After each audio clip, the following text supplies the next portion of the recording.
आप कहते हैं अक्सर प्रचार करते हैं अपने, कहो दिल से भाजपा फिर से। हाँ। लेकिन एक आपके साथ साथ एक प्रचार और भी चल रहा है। क्या? दिल से बताइए, सरकार आपकी आ रही है या नहीं आ रही? देखिए भूटानी जी, सही बात यह है कि सरकार बिल्कुल आएगी भारतीय जनता पार्टी की। पहले तो लोकसभा में आएगी, मोदी जी पूर्ण बहुमत से, हो सकता है पहले से भी ज़्यादा सीटें आएँ।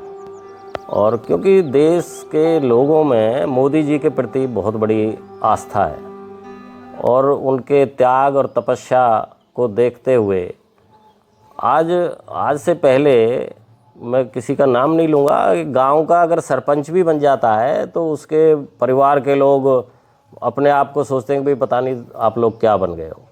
लेकिन एक प्रधानमंत्री और प्रधानमंत्री के परिवार के लोग आज भी वही साधारण जीवन जी रहे हैं।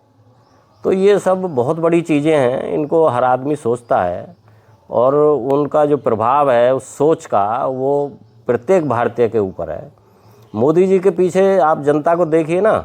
मोदी जी ने कहा कि भाई दीप जलाओ, पूरे देश ने दीप जलाए।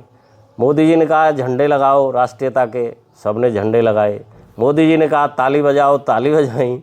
तो जैसे मोदी जी बोलते हैं, उनका जादू जनता पर उनके कार्यों को लेकर के इस तरह से चढ़ा हुआ है कि मोदी जी को तो सब नतमस्तक होते हैं। कब तक मोदी जी का नाम लेकर आपकी सरकार बनती रहेंगी? क्योंकि देखिए, अक्सर ये कांग्रेस ये कहती है कि केवल मोदी के नाम पर ही वोट मांगते हैं, काम ये कुछ नहीं करते। हालांकि काम कांग्रेस की किए हुए हैं। 70 साल में कांग्रेस ने बहुत काम किए हैं। बीजेपी ने कांग्रेस द्वारा बनाई हुई संपत्तियों को, सरकारी संपत्तियों को बीजेपी ने बेचा है। बिल्कुल। लोग ये भी चर्चा कर रहे हैं कि मोदी जी तो चलो आ जाएंगे, खट्टर साहब नहीं आएंगे। देखिए, उनकी सरकार नहीं आ रही हरियाणा में। ये हम में और दूसरे राजनीतिक दलों में, उनके नेताओं में यही फ़र्क है कि वो सच्चाई को मानते नहीं हैं, केवल अपनी बात को ऊपर रखते हैं। सारी बातों को झूठ सच बोल करके ये कोशिश करते हैं कि भी ये इस तरह से है। लेकिन उनको ये पता होना चाहिए कि जनता नेताओं से बहुत ज़्यादा होशियार है। जो एक्चुअलिटी है वो सब जनता जानती है और जनता के जेबों में नेता रहते हैं। मतलब जनता इतनी सतर्क है। मेरा कहने का तात्पर्य ये है कि हम सबको जो असलियत है उसको मान करके, उसको बता करके आगे चलना चाहिए।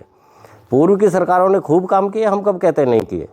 सरकारें जो भी आएंगी वो काम करती हैं, लेकिन सरकार में उस ओहदे पर बैठने वाले व्यक्ति की नीयत क्या है, उसके पीछे जनता देखती है। आपको कोई दायित्व मिलता है, आप सच्चे मन से देश की सेवा कर रहे हैं, उसका रिजल्ट चाहे ख़राब भी आ जाए कोई दिक्कत नहीं है, क्योंकि आपका मन साफ है, आपका उद्देश्य साफ है, तो उसके लिए आप काम करते हैं। जनता आपके साथ तब भी लगेगी। आपने कहा आज तो स्वीकारते लोग स्वीकारते क्यों नहीं है? कांग्रेस के लिए कह रहे हैं, दूसरी पार्टियों के लिए कह रहे हैं। कांग्रेस मैंने वही स्वीकार आपके ऊपर भी बात आती है कि आप भी क्यों नहीं स्वीकार करते कि केंद्र में तो चलो मोदी जी सरकार आ जाएगी। हाँ, मोदी जी आ जाएंगे, लेकिन हरियाणा में बीजेपी की सरकार नहीं आने वाली है। चर्चा आम है। मैं बताता हूँ। जैसे अभी आपने पहले कहा कि मोदी जी के नाम पर कब तक सत्ता पाओगे। हमारे आज नेतृत्व मोदी जी के पास है, मोदी जी के नाम पर है। मोदी जी के बाद उनसे भी कोई और अच्छा ऐसा आएगा, जनता को सब पता है।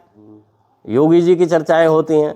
तो एक से एक धुरंधर भाजपा में इस तरह के नेतृत्व करने वाले व्यक्ति हैं, जो जब जिसको मौका मिलेगा वो उससे भी अच्छी कार्य करके दिखाएगा। 2009 में पलवल विधानसभा क्षेत्र से एक बड़ी हार हुई थी।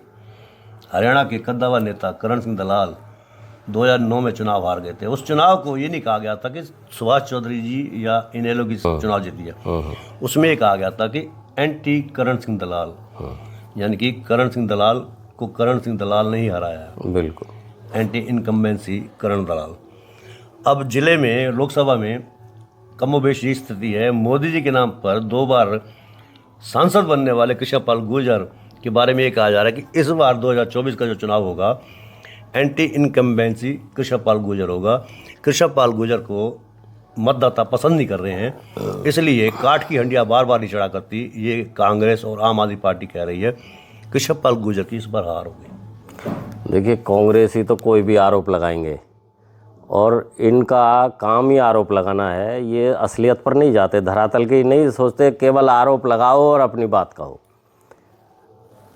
जो आपने अभी नाम लिया यहाँ के नेता का, करण सिंह दलाल का, वो जनता ने 20-25 साल सिर आंखों पर रखा, तो उनके कार्य जनता ने सबने देखे हैं।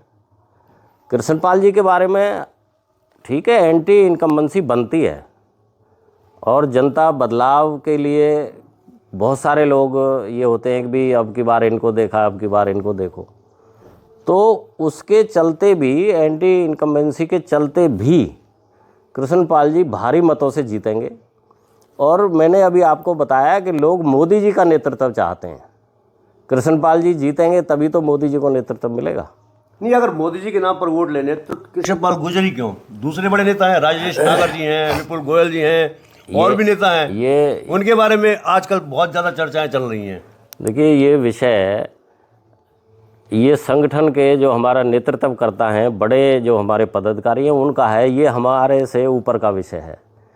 हम अपनी बात कहें तो उसमें ये ऊपर नेतृत्व जो निर्णय करता है वो सभी लोग मानते हैं। अच्छा, 2024 की तैयारियों में जुटे हुए हैं विधानसभा क्षेत्र में हर नेता जी।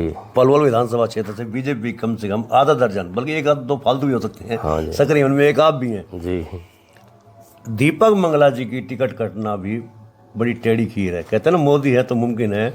दीपक मंगला की टिकट कटना बड़ी मुश्किल है, क्योंकि पिछली बार उन्होंने 28,000 वोटों से जीत हासिल की थी, वो भी उस नेता के खिलाफ जिसको पूरे हरियाणा की राजनीति में जाना जाता है, करण सिंह दलाल।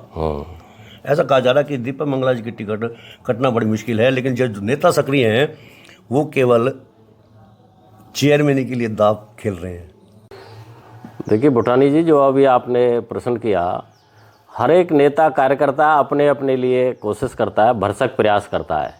हमारी पार्टी में यही तो लोकतंत्र है कि हर व्यक्ति टिकट मांग सकता है, हर एक कार्यकर्ता टिकट मांग सकता है। दूसरी पार्टियों में तो दूसरे लोग पैदा ही नहीं होते टिकट मांगने के लिए।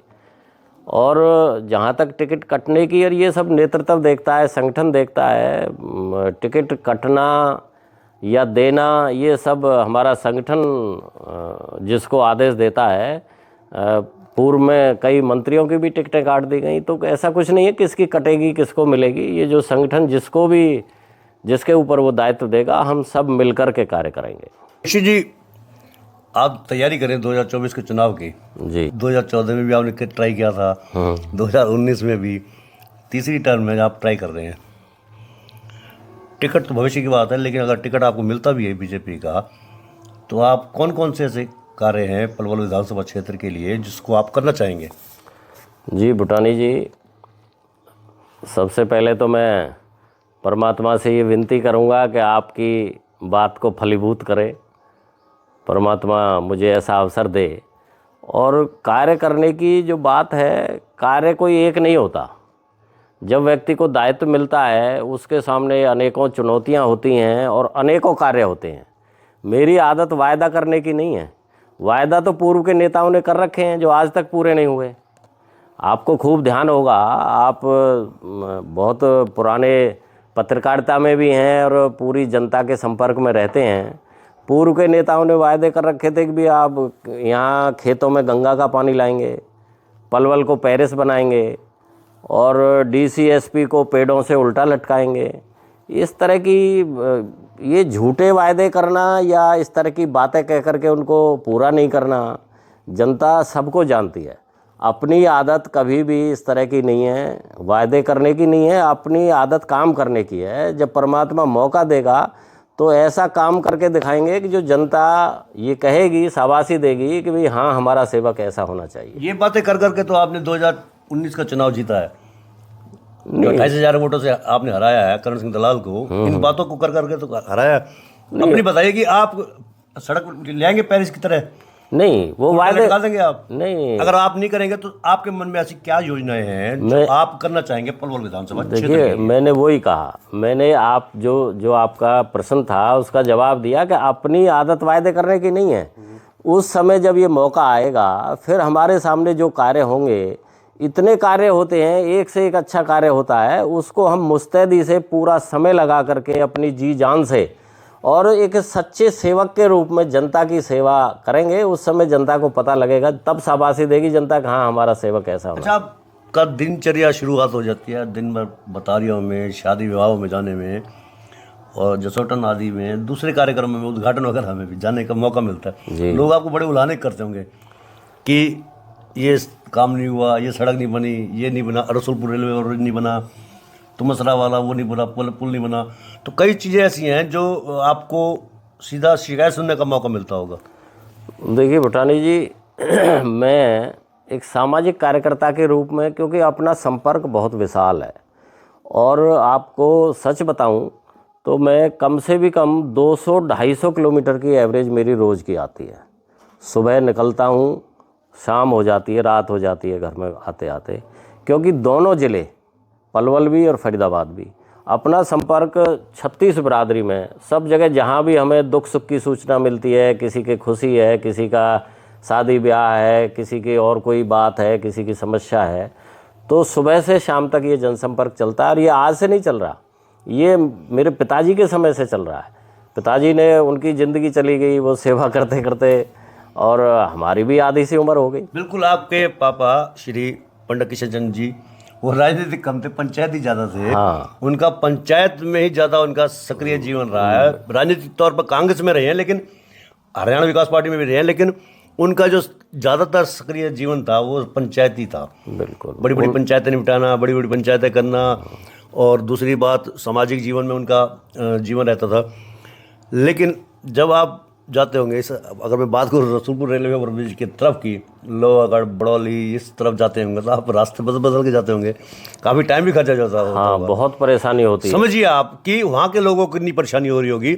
आज 5.5 साल बाद भी रसूलपुर रेलवे ब्रिज नहीं बना, कितनी कठिनाइयों का सामना करना पड़ रहा होगा लोगों को, वहाँ के लोगों को। लाखों रुपए का ईंधन, डीजल, पेट्रोल खत्म हो गया, कई जानें भी चली गई हैं, कई प्रसव पीड़ा से त्रस्त महिलाओं को नुकसान भी झेलना पड़ा है। तो सरकार आखिरकार क्यों इस मामले में ढिलाई बरत रही है? अभी तक पुल का निर्माण भी पूरा नहीं हुआ। देखिए, आप बिल्कुल, जो पुल की बात है, वास्तव में जनता काफ़ी दुखी रही है। हम सब लोग भी, जैसे आपने कहा, 10-20 किलोमीटर घूम के आना पड़ता है। और लेकिन ये पहले कई बार बातें हो चुकी हैं इस पुल को लेकर के, और पिछले 1-1.5 साल से ये पुल ही चल रहा है। भाई कोई चीज़ ऐसी अटक जाती है, लेकिन अब तो मिट्टी ऊपर तक पड़ चुकी है। अब बहुत जल्दी, कुछ ही दिनों में हम सबको सुनने को मिलेगा कि हम ऊपर से आप कहते हैं ना, चौधरी बंसीलाल जी अक्सर कहा करते थे कि ये नसबंदी है ना, मेरी जान को गले पड़ गई है। रसूलपुर रेलवे ओवरब्रिज भी आपके लिए, पार्टी के लिए, एक तरह से कहा जाए तो जान गले पड़ गया है। नहीं, जनता सब समझती है, जनता ये जानती है कि इतने विकास कार्य है जितना भारतीय जनता पार्टी ने करे, इतने आज तक किसी ने नहीं किए। ठीक है, किसी नौकरी, कितनी नौकरियां मिली हैं, लेकिन भ्रष्टाचार से नहीं मिल रही, पर्चियों से नहीं मिल रही, खर्चियों से नहीं मिल रही, ईमानदारी से मिल रही हैं। एक गरीब का व्यक्ति भी, मैं 2019 के चुनाव से पहले हमारा सदस्यता अभियान चला था, मैं घुघेरा, मेघपुर, नंगला है, तो मैं वहाँ गया, एक बेचारा बिल्कुल गरीब व्यक्ति आकर के और मेरे पैर पकड़ करके रोने लगा, और ज़ोर ज़ोर से रोने लगा। मैंने उसको उठाया, अपनी छाती से लगाया, मैं कि भैया बता क्या समस्या है, क्यों रो रहे हो? तो उन्होंने कहा, बाबूजी मैं खुशी में रो रहा हूँ। मैं कि ऐसी क्या खुशी है जो रो रहे हो? तो उन्होंने कहा कि मेरा बेटा सब इंस्पेक्टर लगा है और मेरे घर में दाने नहीं है खाने के लिए, और मैं जानता भी नहीं नेताओं को, और आप कौन हो, मैं आपके बारे में जानना चाहता हूँ। मतलब इतना गरीब व्यक्ति जिसको कोई मतलब नहीं किसी से भी, और उसका बेटा सब इंस्पेक्टर लग गया। तो पहले लगते थे क्या ऐसे? पहले जहाँ का मुख्यमंत्री होता था, हिसार का मुख्यमंत्री होता था, हिसार के लोग लगते थे, रोहतक का मुख्यमंत्री होता था, रोहतक के लोग लगते थे, सिरसा का मुख्यमंत्री होता था, सिरसा के लोग लगते थे। लेकिन आज माननीय मुख्यमंत्री मनोहर लाल जी के नेतृत्व में पूरे प्रदेश में समान विकास हो रहा है। चाहे हमारा वहाँ विधायक है या नहीं है भारतीय जनता पार्टी का, उसको भी उतने ही पैसे मिल रहे हैं काम करने के लिए। जो रोजगार की आपने बात कही, कितने लाखों रोजगार अब तक जो मिले हैं, 1 रुपया किसी का खर्च नहीं हुआ, ईमानदारी से सारे, उनको जिसकी काबिलियत है उसको मिला है। इतने काम हुए हैं कि जनता जब हिसाब लगाते हैं ना, तो पता नहीं कितना समय लग जाएगा उनको सुनने के लिए, समझने के लिए। इतनी योजनाएं चला रखी हैं, हमको भी कार्यकर्ता के नाते हमें भी बहुत सारी योजनाओं का नहीं पता, जनता को भी नहीं पता चल पा रहा। बस एक जो कमी है, अधिकारियों को टाइट कर के, और वो अधिकारी अपना पूरा काम कर दें तो जनता को पता लगे कि सरकार ने कितने कार्य किए। तो ये थे हमारे बीच में जिला महामंत्री भारतीय जनता पार्टी पलवल विधानसभा क्षेत्र में सक्रिय वीरपाल दीक्षित, जिन्होंने दावा किया कि लाखों नौकरियां दी गई हैं इस सरकार में। बहरहाल हम इस विवाद में नहीं पड़ेंगे, चर्चा में नहीं आएंगे, क्योंकि कितनी नौकरी दी है ये तो आप जानते ही होंगे, आप सर्च भी कर सकते हैं गूगल पर। बहरहाल पलवल विधानसभा क्षेत्र में अपने टिकट के दावेदारी को मजबूत करते हुए वीरपाल दीक्षित ने कहा कि पार्टी उनके नाम पर विचार करेगी, वायदे नहीं करते, वो काम में विश्वास करते हैं। बहरहाल आप हमारे चैनल को लाइक करें, फॉलो करें, कमेंट बॉक्स में जाके प्रतिक्रिया दें, इस लिंक को ज़्यादा से ज़्यादा शेयर भी कर दीजिए। धन्यवाद। जय हिंद, जय भारत। धन्यवाद।